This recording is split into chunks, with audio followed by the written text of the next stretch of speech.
Hey everyone, it's me Gavin Vengeance and welcome back to the channel. Today we're going to be doing a patch review for version 2.1 of Genshin Impact, Floating World Under the Moonlight. Now this is something that I already touched upon in my first impressions video, so if you guys have watched that, then you will have a little bit more background information about the first couple of things that I wanted to talk about. So let's get started with the story. Now the story of version 2.1 in my opinion was absolutely fantastic. Although I do know a lot of people said that it had a pacing issue and everything, but for me personally, I thought that it was really good. I do believe that it could have been stretched out a little bit more and probably even carried into like patch 2.2 or 2.3 even, but all in all, absolutely incredible story and did not feel rushed to me. Honestly, I just can't wait to see where things are going to go from here.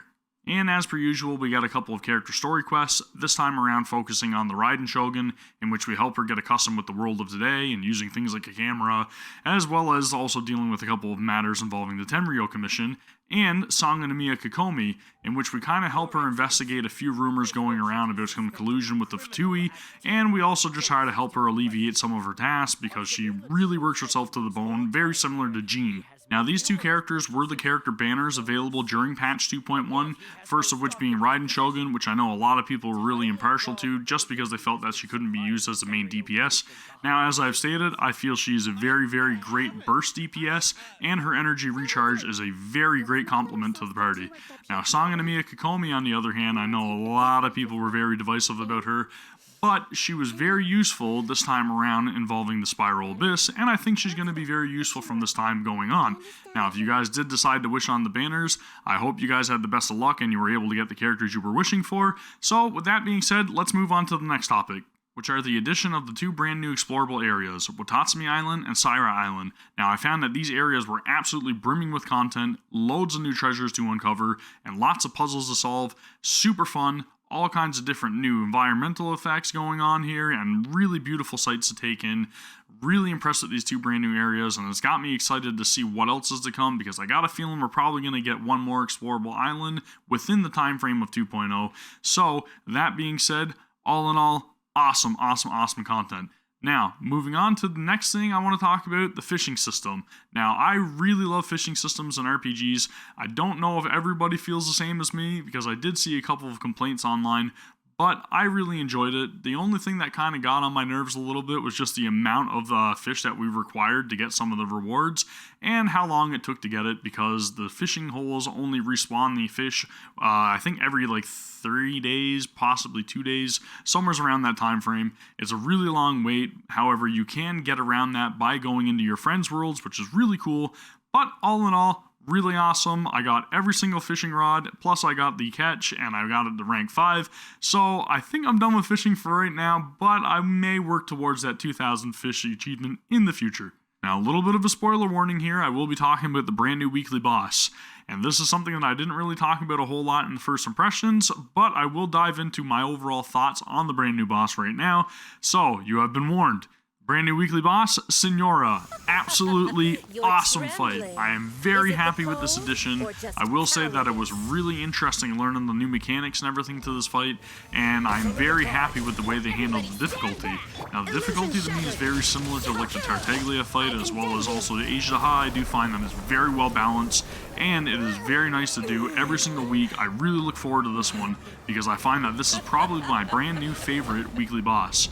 Now, that being said, the absolutely stunning soundtrack here really goes a long way in terms of making this a very complete and fantastic fight and experience for me, as well as the awesome cutscene that we got during the story.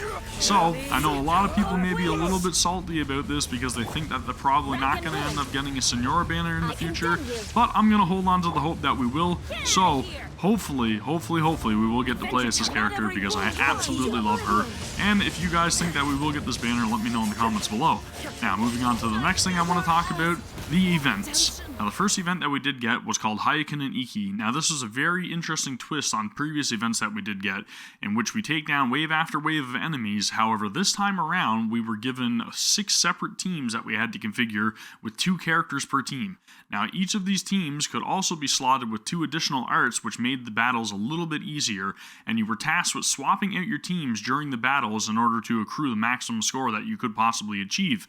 Now, this was a really fun event, and all in all, I will say that it was super interesting. However, I didn't really have to go back and reconfigure things after I had initially set them, so that's one thing that I would like to see adjusted if we do see this event return in the future. The second event we got was called Lunar Realm, and this was the fishing event. So again, not everybody's cup of tea, but for me personally, I absolutely love this event.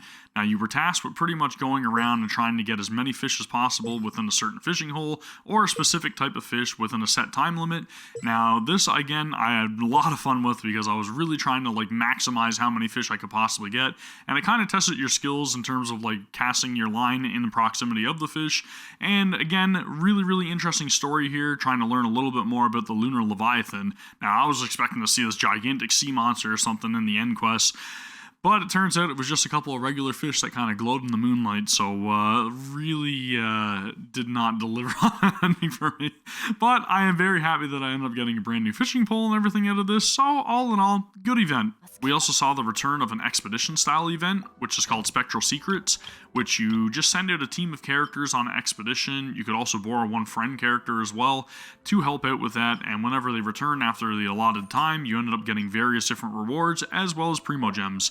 Now, one change I did think that I saw here was the fact that you had to go out to the S-rank expedition area, light up a couple of these lanterns with the Electrograna, and after you did so, you had to take on a group of mobs. Once you did that, you were able to send your characters out on that S-rank expedition. Now, all in all, there's not really a whole lot to say here. In terms of gameplay, it's very limited. I mean, it was just pretty much find the lanterns, I guess, was the hard part of it, and then after you did that, you take down the mobs. So, all in all, decent. Lastly, we have the Moonlight Merriment event, which is part of the Moonchase Festival, which took place in Liyue. Now, this is divided up into 3 different sections, the first of which being called Trail of Delicacies, in which you could choose whether or not you would like to offer up a couple of dishes to provide yourself with some buffs for the upcoming Gauntlet of Battles. And yes, that's right, Gauntlet of Battles. So you're given an area on the map that you have to go to, and when you get there, you have to take down wave after wave of enemies, and then upon completing that, a couple of air currents will appear, which will guide you on to the next battle. After you're done a series of these battles, then you can obtain all of the rewards from the event. Super, super fun, and really, really awesome to participate in. I will say that I hope that this one returns. Now, the second section of this is called Moonlight Seeker, in which you're given an outlined area of the map to explore.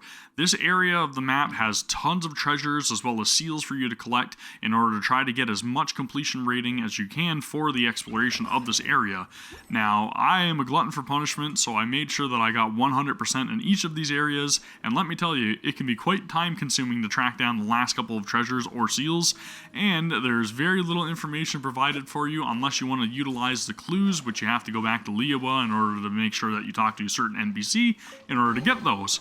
Now, I didn't use any clues in this completion, but I will say next time I may consider it because it took quite some time towards the end. All in all, I did enjoy the event and I do hope to see it return, but I would like to see a couple of different tweaks and make it a little bit easier to get that 100%. And the third section is called Moonchase Tales. This involved 2 different sets of quests, the first of which being a story involving Zhongling participating in a cooking tournament for the Stove God. Now, without spoiling anything, I really enjoyed this quest. It was super fun, just going around and meeting the characters and also seeing a very awesome cutscene for a certain minor character.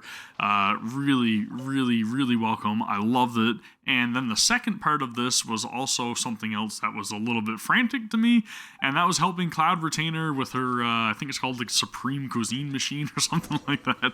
But anywho, I probably got the name on that wrong. It was super frantic because it had you managing temperatures on these 3 different pots that she was cooking edition.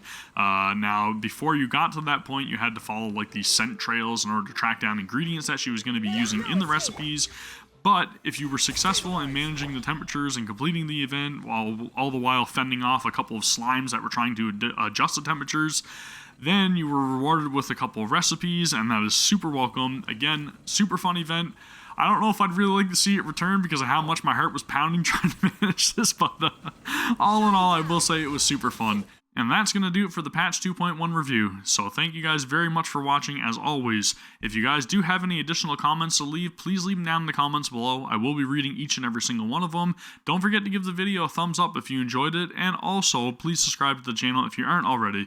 I will be covering as much Genshin Impact related content as possible, and with patch 2.2 news on the way this weekend, I will be covering that, so be sure to stay tuned to the channel. Now thank you all for watching, and I will see you all for the next one. Take care. Peace.